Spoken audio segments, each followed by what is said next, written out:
C'est l'heure du journal de l'Afrique. Soyez les bienvenus sur France 24. À la une ce soir, les autorités burkinabées qui communiquent après le massacre de Karma, survenu le 20 avril dernier. Ce massacre qui a coûté la vie à au moins 136 personnes a été perpétré par des hommes vêtus de l'uniforme militaire. Amnesty International accuse l'armée d'être responsable de la tuerie. Ouagadougou rejette ces accusations. La correspondance régionale de Serge Daniel. La lettre de l'Organisation internationale de la francophonie au sujet de la présidentielle en République démocratique du Congo. L'OIF affirme ne pas être en mesure de réaliser l'audit du fichier électoral. Le débat sur le respect de la date du scrutin est relancé. Nous serons à Kinshasa dans ce journal. Et puis ce soir, coup de projecteur sur le Dakar Série, un festival qui se tient jusqu'à samedi dans la capitale sénégalaise. L'occasion pour nous de vous parler de la dernière série à succès dans le pays. Nos correspondants ont pu se rendre sur le tournage. Reportage à la fin de cette édition. Les autorités burkinabées rejettent donc les accusations d'Amnesty International qui imputent le massacre de Karma dans le nord du Burkina à l'armée régulière. Ce massacre survenu le 20 avril dernier a été perpétré selon des témoins par des hommes en uniforme de l'armée. Ouagadougou a décidé de sortir du silence. Que faut-il retenir de la communication des autorités burkinabées sur le massacre de Karma? Les détails de notre correspondant régional Serge Daniel. Ce sont 6 ministres du gouvernement du Burkina Faso qui se sont exprimés devant une partie de la classe politique et de la société civile pour dire « Attention, il y a une enquête qui est en cours. Tant que l'enquête n'est pas en cours, nous ne pouvons pas tirer des conclusions. » Deuxième axe de défense du gouvernement du Burkina Faso, c'est de dire que c'est une habitude des groupes armés, que les groupes armés ont l'habitude de porter, les terroristes ont l'habitude de porter les tenues des armées régulières pour commettre des massacres, et que c'est probablement le cas, et que de toutes les manières, il faut attendre à répéter le ministre de la Défense, il faut attendre les conclusions des enquêtes judiciaires qui sont en cours, et que les moyens ont été donnés à la justice du Burkina Faso pour faire la lumière sur ces événements-là. Autre axe de défense du gouvernement de transition, c'est de dire à la communauté économique des États de l'Afrique de l'Ouest que l'expression qui avait été exprimée, vous savez que le président en exercice de la CEDEAO a parlé de génocide, c'est une citation, le gouvernement burkinabé estime que ce terme est tout à fait inapproprié et qu'il faut attendre là encore les résultats des enquêtes pour tirer les conclusions qu'il faut. Alors, pour terminer, le gouvernement rappelle que des auditions des personnes sont en train d'être entendues pour que lumière soit d'emblée faite sur ces événements. Sans surprise, la guerre continue au Soudan. Le cessez-le-feu annoncé par Juba n'a pas été respecté, pas plus que les précédents. Des milliers de Soudanais continuent à se réfugier dans les pays voisins. Selon le HCR, ils sont au moins 6 000 à avoir fui les combats vers le village d'Amdafok, au nord-est de la République centrafricaine. Les autorités craignent également l'arrivée de combattants qui se replient à leurs frontières. La correspondance à Bangui de Rolf Steve Domialéou. Une mission conjointe pilotée par le gouvernement centrafricain et le HCR séjourne actuellement dans la ville de Amdafok pour évaluer les besoins de la population. Le gouvernement centrafricain s'engage donc à améliorer les conditions de vie de ces réfugiés, notamment sur le plan sanitaire, alimentaire, les besoins en eau potable et la construction des latrines.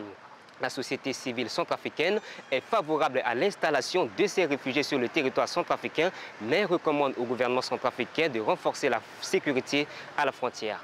C'est normal que nous puissions accueillir des réfugiés soudanais. Mais attention, il faut catégoriser. Vous avez des civils, quand ce sont des civils qui fuient le danger pour venir sur le territoire centrafricain, c'est normal. Mais quand ce sont des combattants en repli et qu'on les laisse rentrer sur le territoire centrafricain, attention, là c'est un danger. Imaginez-vous que des combattants en fuite avec armes et autres se pointent à la frontière de la République centrafricaine. Ils trouveront qui pour pouvoir justement, comme ce que les Tchadiens le font actuellement. Selon une source gouvernementale, l'armée a dépêché des soldats à la frontière avec le Soudan pour renforcer la sécurité et protéger les civils. Le Rwanda continue à évaluer les dégâts causés par des inondations qui ont fait au moins 130 morts. Il s'agit de l'une des pires catastrophes de ces dernières années dans le pays. Les dégâts matériels sont aussi considérables. Natalia Odisharia. Ils tentent de sauver les derniers biens qui leur restent. Ces habitants du district de Rubavu, l'un des plus touchés du pays, n'ont pas été épargnés par les fortes averses de ces derniers jours. Le bilan est lourd et les dégâts colossaux. Des maisons emportées et des routes détruites en raison des inondations ou des glissements de terrain. Je n'ai pas d'argent pour louer une maison, pas de mari, pas d'enfants. Je ne sais pas où aller. Cette catastrophe a été dangereuse pour nous. Comme vous le voyez, je n'ai plus rien. Plus de lit, plus de maison. Je suis venue ici pour travailler. Je suis en sécurité, mais tous mes biens ont disparu. Ces catastrophes mortelles sont très courantes dans ce pays d'Afrique de l'Est, notamment pendant la saison des pluies. 60 personnes ont déjà perdu la vie cette année entre janvier et avril. Ici, à Rubavu, la rivière Sebaya est sortie de son lit quelques kilomètres plus loin. Les habitants ont été surpris. Ma femme se tenait près de la fenêtre lorsque l'eau a pénétré dans la maison. Elle est tombée et alors que j'essayais de sortir mon enfant hors de la maison, j'ai été poussé par le courant. J'ai eu de la chance. Heureusement que j'ai pu sortir et que je suis sain et sauf, même si je me suis blessé aux jambes à cause de certains arbres. De fortes pluies sont prévues pendant les 10 prochains jours selon une agence de météo locale. Les opérations de secours continuent, mais plusieurs routes qui relient la capitale à l'ouest du pays et donc aux zones sinistrées restent bloquées par les éboulements. Cette question qui revient comme un boomerang en République démocratique du Congo. L'élection présidentielle sera-t-elle à la date prévue, soit le 20 décembre prochain? Une incertitude qui alimente régulièrement le débat politique congolais. La question a ressurgi aujourd'hui avec la lettre de l'OIF, l'Organisation internationale de la francophonie, qui affirme ne pas être en mesure de réaliser l'audit du fichier électoral.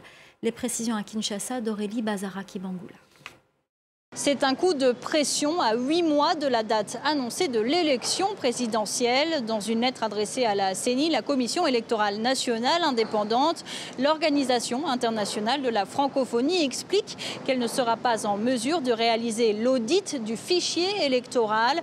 Près de 46 millions de personnes se sont enrôlées selon les chiffres officiels et pour l'OIF, le délai imparti pour ces opérations d'audit du 15 au 20 mai, soit 5 jours, est trop court. Du côté de la CENI, on se dit surpris par cette lettre car l'OIF a toujours réalisé ces opérations d'audit. On nous explique aussi que les recherches sont déjà lancées pour trouver un nouvel organisme pour la vérification du fichier électoral. Alors ici à Kinshasa, beaucoup voient dans ce refus de l'OIF l'anticipation d'un couac éventuel avec la CENI. Des voix s'étaient en effet déjà opposées, y compris au sein de la CENI, à ce que l'audit du fichier électoral soit confié à l'OIF, une institution dont la présidente actuelle vient du Rwanda, pays avec lequel la République démocratique du Congo est au bord de la rupture diplomatique.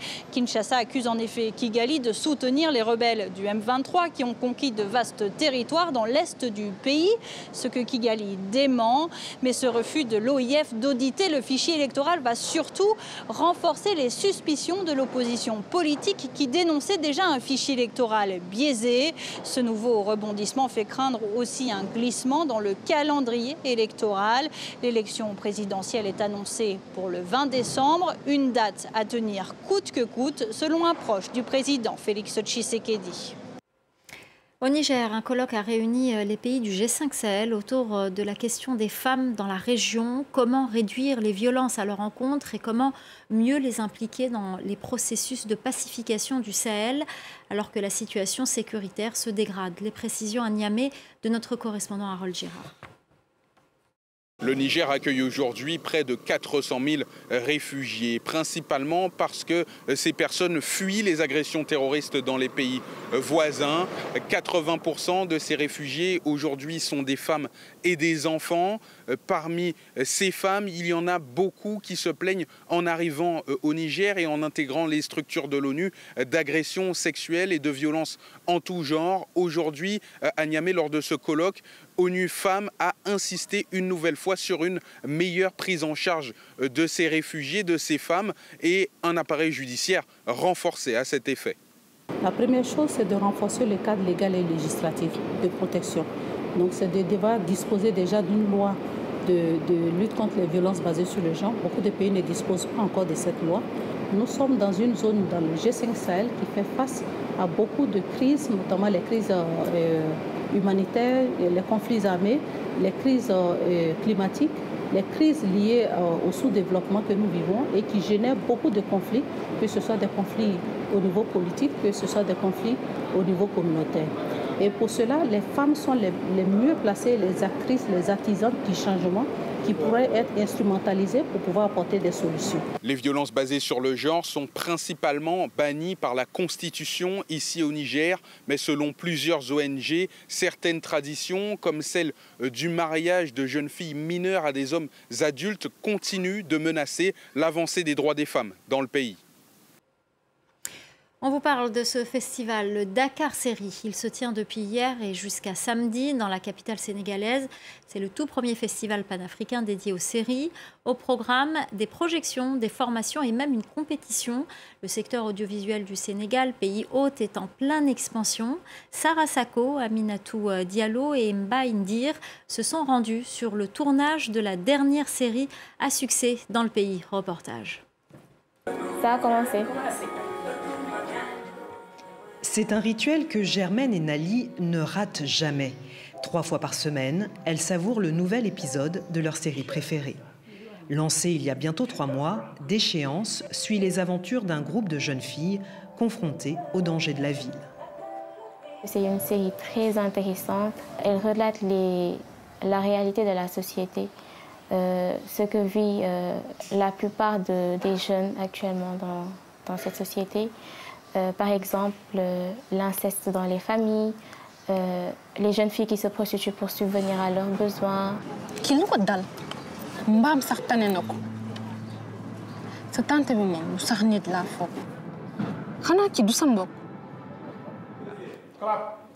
Déchéance est la dernière née des studios Marodi, à qui l'on doit notamment Maîtresse d'un homme marié, série qui a cartonné au Sénégal et à l'étranger. 50 épisodes sont au programme de cette première saison. L'équipe de tournage est jeune, à commencer par les acteurs. Penda a décroché le premier rôle, celui de la fragile Linda. Ça me fait plaisir d'être soignée parmi plusieurs personnes. Et puis c'est un nouveau challenge parce que Penda et Linda ne se ressemblent pas. Avec environ 2 millions de vues par épisode, uniquement sur YouTube, Déchéance est déjà un succès. Pour le réalisateur, Baye Moussa, on assiste à une révolution dans le secteur de la télévision africaine.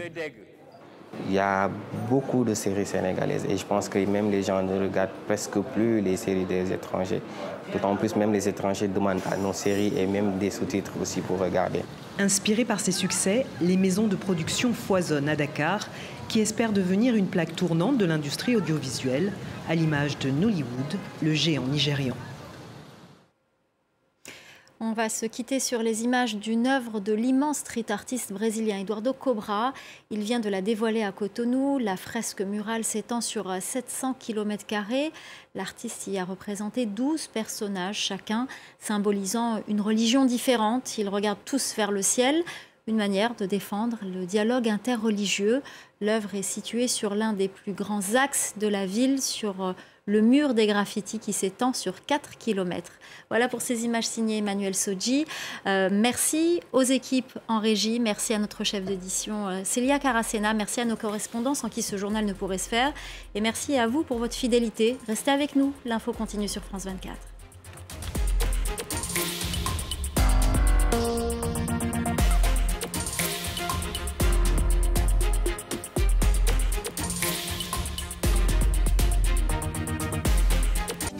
Événement. Vivez le couronnement en direct de Londres. Samedi, Charles III prêtera le traditionnel serment depuis l'abbaye de Westminster. Une cérémonie historique suivie par l'incontournable procession jusqu'au balcon de Buckingham Palace. Et tout le week-end à Londres et Windsor, retrouvez l'atmosphère des festivités dans nos éditions spéciales. Charles III dans les pas de ses prédécesseurs, un grand moment d'histoire. Au cœur de l'événement, un dispositif exceptionnel sur nos antennes à voir sur France 24 et france24.com.